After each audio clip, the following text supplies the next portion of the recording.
MLA Philip Kumar Riangno MLA hostel of Faye Buthanani Tombromung Rijakmani Tei Odipuni Mirza Hadio Nokongni Hamzak Anjali Sarkar Butharjakni Party Mukti Bidan Sabani Paithak Odibeshini Shal Krak Shalo Shungmungni Kok Firok Mungrakha Hastri Monshokra Professor Dr. Manik Shaha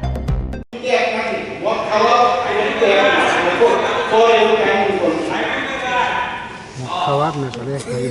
রায়ের বিষয় আপনি এটা বলবো যে আপনি আপনার time চলে যাবে মানুষের বিষয় আমি যে শুনতে চান করতে পারেন আমাদের লেগে আছে কোনো সমস্যা না আমাদের বিষয় আপনি বলছিলেন না চারিদিকে ছড়িয়ে গেছে আপনি বলেন চারিদিকে ছড়িয়ে গেছে না মাইক্রো সম্পর্কে বলবো নাকি আমাদের আইনটা সম্পর্কে বলবো এটা সুপ্রিম কোর্টের বিষয় হাইকোর্টে না বিষয়টা এটা তো সুপ্রিম কোর্টের বিচারাধীন আছে হাইকোর্ট থেকে আমাদের বলেছে এবং পলিসি নিয়ে অনেক বিষয় আছে এবং আমরাও বুঝি একবারে ঘন্টা এবং আমাদের যে কমিশন নেক্সট টাইম দেওয়া যায় না সেটার বিষয়ে আমরা আমাদের মাননীয় মন্ত্রী বাহাদুরকে নিয়ে বসেছি কিভাবে লিমিট দেওয়া যায় সেই বিষয়ে কারণ যেহেতু একটা মামলাধীন বিষয় সুপ্রিম কোর্টে আছে হাইকোর্ট থেকে বলেছে আমরা সেই বিষয়টা দেখি কিছুদিনের মধ্যে তাই আমরা কি ব্যবস্থা নিয়েছি সেটাও আপনি জানবেন ধন্যবাদ নেক্সট মামলা গোপাল বাবু অনেক কোশ্চেন কি করে যা অনেক মানে একটা পরে একটা কোনো চলে আসে না 25 বছরের যন্ত্রণা কমিউনিস্টের যন্ত্রণা 25 বছরের যন্ত্রণা নিজের আমলে যুদ্ধ হলেও অনেক সমস্যা 25 বছর ধরে সমস্যা এখানে গণতন্ত্র আছে বলে সুবিধাটা পেয়েছেন ঠিক আছে এখন আমরা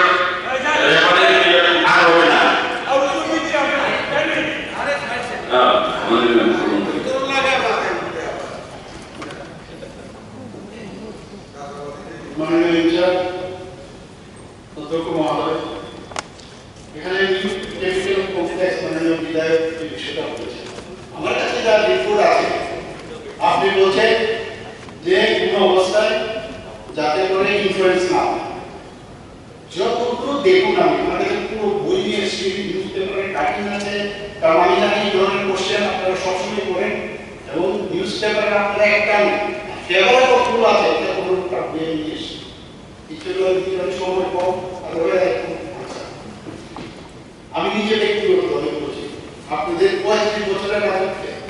আমার নিজের ফ্যামিলির মতো এমন ঘটনা আছে কোথায় যাবো এরকম একটা ঘটনা রয়েছে এবং তার প্রতিকারও পাইনি খুন করার মতো অবস্থা করেছে দাঁড়া দিয়ে দিয়েছে পেছনে কিরিশ দিয়ে মেরেছে আমরা এইগুলো এইসব শিক্ষা কিন্তু দিয়েছি করে সব জায়গার মধ্যে মানুষের কি সমস্যা হয় আমি নিজে এর জন্যই কিন্তু যখনই কোনো সমস্যা হয় সেই জায়গার মধ্যে আমি চেষ্টা করি সেটাকে অ্যাড্রেস করি নিউ ক্যাপিটাল কমপ্লেক্স সম্পর্কে এমএলএ হোস্টেলের বিষয়ে কথা বলা হচ্ছে এখানে আমার কাছে যারা রিপোর্ট আছে 1 সেপ্টেম্বর 2025 রাত প্রায় 10:10 সেখানে এমএলএ হোস্টেল থেকে একটা ফোন আসে যে এখানে এরকম একটা ঘটনা হচ্ছে আপনার ইনসিডেন্ট চলে যায় সাথে সাথে এরকম না কারণ আগে এরকম মতো যে 20 টাকা কেউ দিতে তারপর পুলিশকে আমরা বারবার বলছি ফিরিয়ে ওনারা আমার সাথে কথা বলেনি বা আমাদের কাছে কথা বলেনি চলে গেছে যাওয়ার পর সেখানকার যে এনসি তার ওসি এবং এসডিপি এবং এডিশনাল এসপি শুধু একজন ওসি না এবং অনেক স্টাফ নিয়ে সেখানে যায় এবং সেখানে গিয়ে আমাদের যিনি মাননীয় বিধায়ক শ্রী ফিলিপ কুমার রিয়াং ওনার সাথে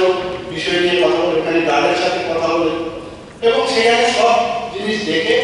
তার পরবর্তী সময়ে আমাদের মাননীয় বিধায়ক এবং আমাদের মাননীয় বিধায়ক যে ফুল টিম নেতৃত্বে এবং আমাদের মাননীয় মন্ত্রী এমএস উনিও আমার কাছে এসেছিলেন আসার পরে আমাকে বলছিলেন এই ঘটনা তো বিশ্ব উদ্যোগের বিষয় ওয়ার্ডে দিয়েছে আমি যা যা করার আইনগতভাবে সেটাই আমরা এবং তাই হয়েছে ওনারা 2 সেপ্টেম্বর 2025 পয়লা সেপ্টেম্বর হয়েছে ঘটনা ওই রাতের ঘটনার সময় একটা এনসিসি থানার মধ্যে ওনারা একটা এফআইআর এবং এই এফআইআর এর পরিপ্রেক্ষিতে 4 জন লোককে আপনিও বলেছেন বিষয়টা, চারজন লোককে কিন্তু অ্যারেস্ট করেছে। এখন ধমকি চমকি সবকিছু একটা আইনি নির্দিষ্ট লেখা থাকে, কি হলে কি করতে পারবেন সেটা আপনি বললে আপনি কাউকে এটা অ্যারেস্ট করে একদম পুরো ভিতরে ঢুকিয়ে দিতে পারবেন। এখানে বলা হয়েছে বিভিন্নভাবে গালিগালাজ করা হয়েছে, এফআইআর উল্লেখ করা হয়েছে, পুলিশবাবু আছেন এখানে আমার কাছে আছে যে এফআইআর উল্লেখিত অভিযুক্তরা একটা অকথ্য ভাষায় গালিগালাজ এবং এটাও বলেছে প্রায় 300-400 লোক নিয়ে আসবে, এসে ওনাকে বিভিন্নভাবে হত্যা করা হবে ইত্যাদি এরকম ওনারা এফআইআর করা এবং নামও উল্লেখ করেছে প্রতীক দেববর্মা একজন অজয় রায়চৌধুরী এবং কেস নাম্বার অনেকের কাছে আছে। সেখানে প্রতীক দেববর্মা যার বয়স 44, পার্থসারথী চৌধুরী 33, বলবীর রায় 47 এবং রজত দাস 33। এবং এই যে ওরা কেউকে তোমাকে আমি দেখে নেব, তোমাকে আমি মেরে ফেলবো, এটার একটা আইন কিন্তু সেই আইন অনুযায়ী তাদেরকে কিন্তু মানে কেস অলরেডি চলছে, কেসও নেওয়া হয়েছে এবং সেই অনুযায়ী যেহেতু এটা জামিনযোগ্য, সেই কারণে জামিনযোগ্য অবস্থায় তাদেরকে জামিন দেওয়া হয়েছে। এখন কথা হচ্ছে কেস তো চলছে, তো সেই কেসের পরিপ্রেক্ষিতে যারা অভিযোগ করেছে তাদের তরফ থেকে তো এরপর তো আমার কাছে আসেনি এবং আইন কিন্তু আইনের পথে চলবে। সেটা হলো একটা ঘটনা আপনাকে আমি জানালাম। দ্বিতীয় যে ঘটনা আপনি বললেন যে প্রতাপগড়ের ঘটনা, সেখানে আপনারা দেখেছেন গত 20শে সেপ্টেম্বর রাত প্রায় 2টায় আগরতলা পুরো থানায় একটা খবর আসে যে কয়েকজন অপরিচিত ব্যক্তি প্রতাপগড়ের সিকেন পার্টি অফিসে বুলডোজার দিয়ে ক্ষতি করা হয়। আমি দেখেছি নিউজপেপারে দেখেছি এই সময় আগে এরকম হতো বুলডোজার হোক আর যাই হোক দেখবো বা পত্রিকা কোনো পত্রিকা ছিল পত্রিকা দেখে ফেলে দিল যা এরকম মানসিকতা ছিল। কিন্তু আমরা কিন্তু দেখছি আমাদের প্রতিটা মিনিস্টার থেকে আমাদের থেকে আরম্ভ করে এমএলএ আমরা সবাই কিন্তু সিরিয়াস, কারণ আমরা মাননীয় প্রধানমন্ত্রী নরেন্দ্র মোদী যে মার্গদর্শনটা করি যে সিরিয়াস থাকতে হবে, এই ধরনের ঘটনা কোনো অবস্থায় আমরা সেটাকে মান্যতা দিই না। এবং ওসি মহারাজগঞ্জ বাজার সেখানে উপস্থিত হন এবং সেখানে দেখা গেছে যে পার্টি অফিসের দরজা সেখানে ভাঙা হয়েছে এবং পরবর্তী সময়ে সুব্রত কুমার ভূমিকের ছেলে বিপ্লবক্রান্তি ভূমিক পূর্ব থানার মধ্যে একটা লিখিত অভিযোগ করে এবং কেসও হয়েছে, সেটা মামলাও হয়েছে এবং সেখানে সিসি ফুটেজ সেটা দেখে সেটাকে কোন বুলডোজার সেটা জেসিবি সেটাকে শনাক্ত করে সাথে সাথে, কারণ কোনো পার্টিকুলার কোনো লোকের নামে কিন্তু সেখানে আপনার নাম লিখে তাহলে সেই জায়গার মধ্যে যেহেতু দেখা হয়েছে, দেখার পরে যেটাকে যে ব্যবহার করা হয়েছিল সেই জেসিবি মেশিনটাকে সেটাকে বাজেয়াপ্ত করা হয়েছে এবং শুধু তাই নয়, এই বাজেয়াপ্ত করার পরে দেখা গেছে যে অনুসন্ধান করে মানে পুলিশ দেখলো যে পাপন দাস যার বয়স 29, বিপুল সিং যার বয়স 35 এবং সামনে 32 এবং তাদেরকে 3 জনকে কিন্তু গ্রেফতার করে এবং তাদেরকে আদালতেও পাঠানো হয়েছে নিম্ন আদালত এবং সেটা বিচারাধীন আছে, তদন্ত প্রক্রিয়া চলছে। আরেকটা বিষয় কাকরাবনের বিষয় যেটা বললেন, সেখানেও আমার কাছে যা রিপোর্ট আছে সেখানে বলা হয়েছে 19শে সেপ্টেম্বর 2025 তারিখে একটি মামলা হয় এবং সেই মামলা সেখানে ধারা 194 বিএনএস যে সেই অনুযায়ী শ্রী সরকার 32 যার স্বামী শ্রীপঙ্কর সরকার মির্জাতে তাপালি সেখানে তার মৃত্যু প্রসঙ্গে একটা অস্বাভাবিক মৃত্যু মামলা রুজু করা হয় এবং মামলাটি তদন্তের জন্য কাকরাবন থানার মহিলা এসআই পূর্ণিমা দাসের নিকট সেটা দেওয়া হয়। পরবর্তীতে 20শে সেপ্টেম্বর 2025 পঙ্কজ সরকার কর্তৃক আরেকটি লিখিত এফআইআর জমা দেওয়া হয়। সেই এফআইআর উল্লেখ করা হয়েছে অভিযুক্ত লিটন দাস, যিনি মৃতাঞ্জলি সরকারের সঙ্গে সম্পর্ক হয় এবং সেই সময় কয়েকটি ভিডিও ও ছবি তার মোবাইলে ফোনে তোলা হয়েছে। পরবর্তীতে লিটন দাস সেই ভিডিও এবং ছবিগুলো নিয়ে মন্ত্রী সরকারকে ব্ল্যাকমেইল করতে শুরু করে এবং বিভিন্নভাবে তার সাথে সম্পর্ক চালিয়ে যায়। 8ই সেপ্টেম্বর 2025-এ 10:30 একটা এফআইআর হয়, সেখানে অভিযুক্ত লিটন দাসের নেতৃত্বে, যাকে এফআইআর করা হয়েছিল, লিটন দাসের নেতৃত্বে কয়েকজন পঙ্কজ সরকারের দোকানে আসে। সেই সময় মৃতা অঞ্জলি সরকার সেখানে উপস্থিত ছিলেন। অভিযুক্তরা অঞ্জলি সরকারকে জানায় যে তারা তাকে নিয়ে যাবে। তখন অঞ্জলি সরকার ও যিনি অভিযোগকারী অর্থাৎ পঙ্কজ সরকার সেই সামনে যে রিলেশনের যে ভিডিও ফটোগুলো সেগুলো দেখাতে শুরু করে। কিন্তু অঞ্জলি সরকার তার প্রস্তাবের প্রত্যাখ্যান করেন যে আমি তোমাদের সাথে যাবো না। অভিযুক্তরা তাকে মারধর করে। অভিযুক্তরা যখন বাঁচাতে চায় তখন তাকেও, যিনি অভিযোগকারী সেই যখন তাকে বাঁচাতে যায় অর্থাৎ তার আসামি, তখন তাকেও তারা মারধর করে এবং পরবর্তী সময়ে অভিযুক্তরা সেখান থেকে যে স্থান ত্যাগ করে।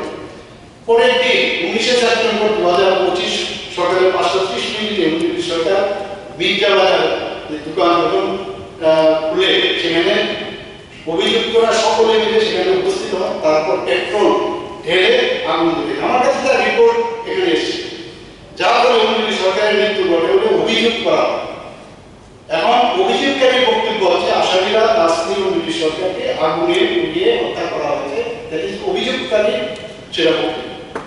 এবং এই অভিযোগের ভিত্তিতে সেখানে একটা মামলা রুজু হয় 20 সেপ্টেম্বর এবং সেখানে এসআই জন লাল আলমের নিকট সেটা দেওয়া হয়। তদন্তকালে এফআইআর যারা নাম দেওয়া হয়, আকাশ দাস, কিঙ্কর দাস, কীর্তন দাস, লিটন দাস, অনুপম মজুমদার, তাদেরকে 5 জনকে অ্যারেস্ট করা হয় এবং এখন পুলিশ হেফাজতে আছে, মামলার তদন্ত চলছে। এবং সেখানে আমি উল্লেখ করতে চাই যে পুলিশ দেখো সেখানে যিনি পুলিশ অফিসার ছিলেন সেখানে এসআই সঞ্জয় দাস, তাকে তার যে সেখানে ফল্ট পেয়েছে তাকে সাময়িক পুলিশের তরফ থেকে এগুলো দেখুন অ্যাকশন কিন্তু আছে। থানায় যেভাবে যাওয়া, যেভাবে আইনের শাসন দরকার সেগুলো কিন্তু করছে। এগুলো আমরা আগে দেখি। আরেকটা বিষয় যেটা এখানে বলা হয়েছে যে শান্তিবাজারে এসডিএম অফিসের যে ঘটনা, আমার কাছে জানা ছিল না, সেখানে বলরাম বাবুকে আক্রান্ত করেছে। আমার কাছে এই বিষয়ে আপনি বললেন, আমি বিষয়টা নিয়ে জিজ্ঞেস করবো কি হয়েছিল সেটা, এবং সেটা বড়টা বাঞ্ছনীয় না। আবার বলছি, এই ধরনের কালচারে আমরা বিশ্বাস না। বহুদিন ধরে এই কালচার চলেছে, সেখানে আমরা যাবো না, সেইভাবে আমরা চলবো। এখানে বারবার যে বিষয়টা আমি দেখি যে এখানে দেখা যায় মানে মাননীয় বিধায়ক আমাদের এটা একটা জিনিস আমি আইন করছিলাম, সেখানে কিন্তু বলা হয়েছে একই জিনিস যেন বারবার না কোশ্চেন দেওয়া আছে, নতুন নতুন কিন্তু বহুবার হয়েছে, বহুবার এটা নিয়ে কথা হয়েছে। আমিও বললাম আগামী 21শে সেপ্টেম্বর থেকে 29শে সেপ্টেম্বর পর্যন্ত গোপীনাথ জুয়েলার্স নিয়ে এসেছে স্বর্ণ শারদিয়ার আকর্ষণীয় অফার। সোনার গয়নার মজুরিতে 25% ছাড়, রূপোর গয়নার মূল্যে 15% ছাড় ও হীরের গয়নার মূল্যে 15% ছাড়। তাছাড়াও প্রতি গ্রাম সোনার গয়নার মূল্যের উপর পাচ্ছেন 250 টাকা ছাড়। মেগা ড্রয়ের মাধ্যমে 3টি এলইডি টিভি, 3টি স্মার্টফোন ও 3টি হোম অ্যাপ্লায়েন্স জেতার সুবর্ণ সুযোগ। এছাড়াও থাকছে ডেইলি লাকি ড্রয়ের মাধ্যমে 27টি হোম অ্যাপ্লায়েন্সেস জেতার সুযোগ এবং প্রতিটি কেনাকাটায় পাবেন নিশ্চিত উপহার। এবার গোপীনাথ জুয়েলার্সের সাথে সোনা কিনুন নিশ্চিন্তে, কারণ প্রতিটি ক্রয়ে থাকছে অ্যাশিওরড জুয়েলারি ইন্স্যুরেন্স আমাদের পক্ষ থেকে। অফারের দিনগুলোতে আমাদের শোরুম রবিবারেও খোলা থাকবে। গোপীনাথ জুয়েলার্স, শুদ্ধতা ও অনুভূতির যুগলবন্দি। আমাদের ঠিকানা হরিগঙ্গা বসাক রোড,